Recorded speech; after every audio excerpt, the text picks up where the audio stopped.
hacemos nuestro ejemplo y vemos dónde es donde hacemos la diferencia de este cálculo cuando estamos teniendo elementos que están armados.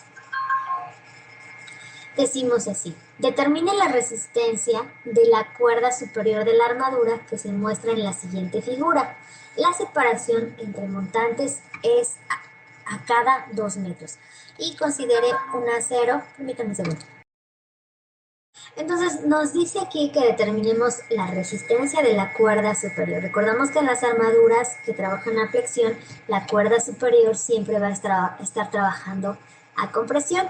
Y en este ejemplo en particular vamos a tener una sección que está conformada por dos ángulos. Generalmente lo que hacemos cuando formamos armaduras es que el perfil que conforma las diagonales y montantes entra dentro de esta separación, pero la resistencia pues nos las va a dar estos dos perfiles que tenemos conformados, que conforman la cuerda superior. Entonces tenemos dos LI de 4 por 1/4, como se lee estos dos ángulos de lados iguales, de 4 pulgadas por 1/4.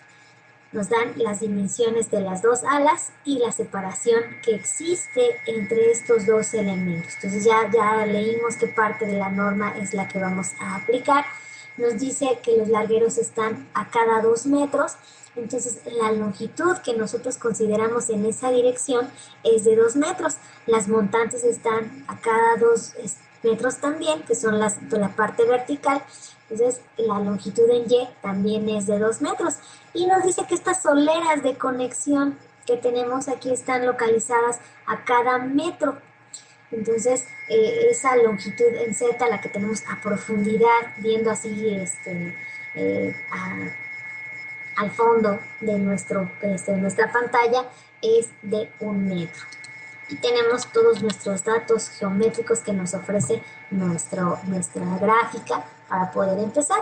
Además de ello, pues contamos con los datos del tipo de material, que nos da el FY, el módulo de elasticidad, el módulo de cortante y el factor de reducción. ¿Qué características nosotros podemos utilizar para empezar a trabajar? Nosotros tenemos las propiedades de un solo ángulo. ¿Qué propiedades nos importan? Bueno, aquí sí tenemos que jalar el área, los radios de giro, los momentos de inercia y estas distancias XY que corresponden a la distancia que tenemos de un punto determinado al eje neutro de nuestra sección. ¿Por qué lo necesitamos? Bueno, porque nosotros estamos considerando una sección armada. Como decíamos, lo que vamos a cambiar básicamente son sus propiedades geométricas. Y las propiedades geométricas que nos interesan son el momento de inercia y el radio de giro para cada dirección. Entonces, en una sección compuesta se vuelve necesario calcular estos dos parámetros.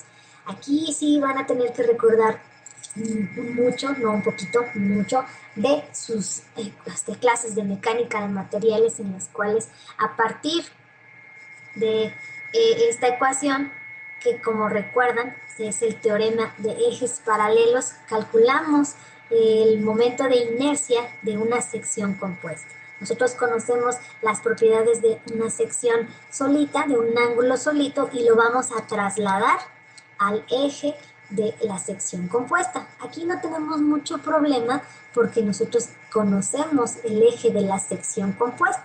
Como es una sección simétrica en Y, pues fácilmente tenemos que nuestro eje neutral de la sección se localiza a la mitad. No tenemos problema para calcularlo. En dirección X, como no estamos cambiando la posición de los ángulos, ese eje X también coincide con el eje neutro de nuestra sección compuesta y de nuestra sección individual.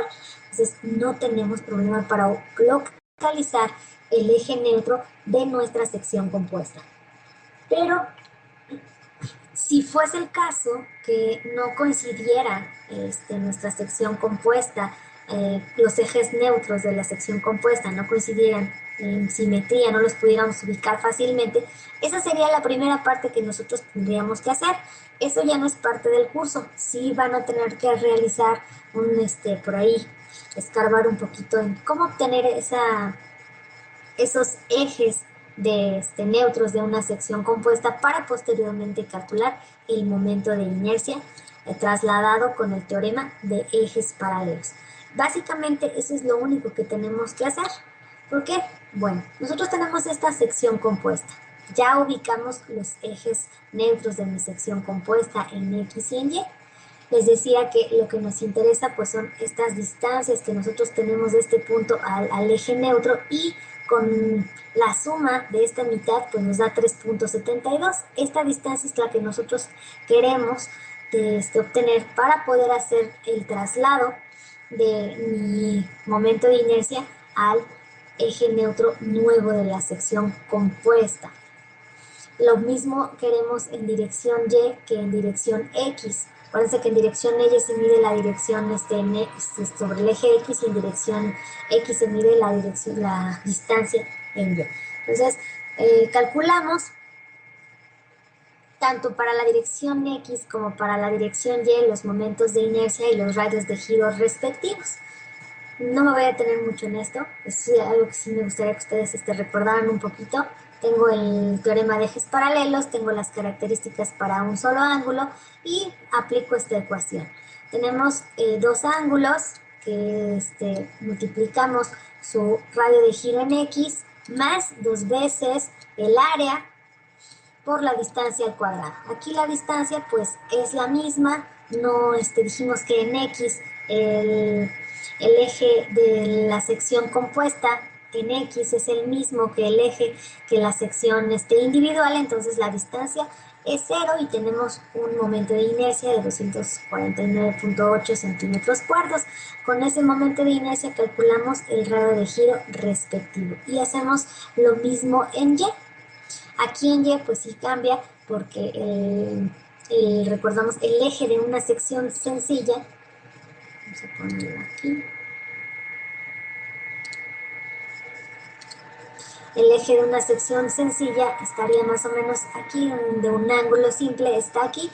Tenemos que trasladar este momento de inercia que se refleja en este punto, lo tenemos que trasladar a este otro con el área por la distancia al cuadrado. Como son dos ángulos, pues primero es 2 veces el momento de inercia más 2 veces el área por la distancia al cuadrado. Con eso obtenemos el momento de inercia en dirección Y por conducente el radio de giro en Y. Con eso hacemos exactamente el mismo procedimiento que hicimos para el caso anterior. Vamos a revisar si nuestro elemento es susceptible de sufrir o no pandeo. Va a aplicar el mismo caso de la tabla B41A, que es el caso número 3. Tenemos una sección compuesta por dos ángulos y el límite es el 0,45 de raíz de entre f y ahora nos da de 10.84 y comparamos con la relación de esbeltez de nuestro elemento. Entonces aquí tenemos esta relación de esbeltez de nuestro ángulo y la calculamos y comparamos con este valor límite. Como tenemos una relación de 16 y el límite es de 10.84, quiere decir que sí vamos a tener un pandeo local. Entonces, como tenemos pandeo local, nos vamos a la sección número 7, que como ya habíamos dicho, que en esa sección pues no vamos a tener valores por debajo del primer límite, porque si fueran por debajo de ese límite no habría pandeo. En este ejemplo también nos encontramos en el intervalo medio de estos dos límites y calculamos el valor de ese castigo por pandeo y nos da de 0.84. Entonces, como ven, pues va haciendo exactamente lo mismo que hacemos en los demás ejemplos. Lo único que va cambiando es cómo obtenemos nuestra sección compuesta en cuanto a su área y su momento de inercia. No vamos a tener castigos por elementos atiezados, ya que no tenemos elementos atiezados. El castigo nada más se reduce a los elementos sin atiezar, que ya habíamos obtenido en el paso anterior, nos da de 0.84. Ahora vamos a calcular la relación de esbeltez. Como es una sección que está compuesta, pues tenemos que ver qué es lo que pasa con esta sección. Entonces, lo más crítico va a suceder en este caso en la sección, en la sección de Z, donde nosotros tenemos esta relación, tenemos que calcular las tres, lo que pasa con las direcciones más críticas. Como en AX y AY es lo mismo, aquí tengo, déjenme darle a Y. Como en aquí como AX y AY miden lo mismo, la relación, los radios de giro son diferentes, tomamos el radio de giro más crítico, que es en el caso de X, pues vamos a tener esa relación y revisamos el parámetro límite que nos marca la norma, que en este caso es de 40. Con ese dato, pues ahora sí vemos cuál de las dos normas aplicamos para obtener la relación de esbeltez modificada. Como ya tenemos este parámetro A entre RI, pues fácilmente calculamos la relación de esbeltez. Y con esa relación de esbeltez ya podemos entrar a calcular nuestro esfuerzo de Euler para poder obtener nuestro parámetro de esbeltez e identificar con cuál de las dos ecuaciones obtenemos nuestro esfuerzo crítico. Y con eso pues ya tenemos la resistencia nominal de nuestro perfil compuesto. Nuevamente calculamos el esfuerzo de Euler, comparamos con nuestro parámetro de esbeltez, vemos que estamos en el rango elástico, calculamos nuestro esfuerzo crítico y por último calculamos nuestra resistencia nominal.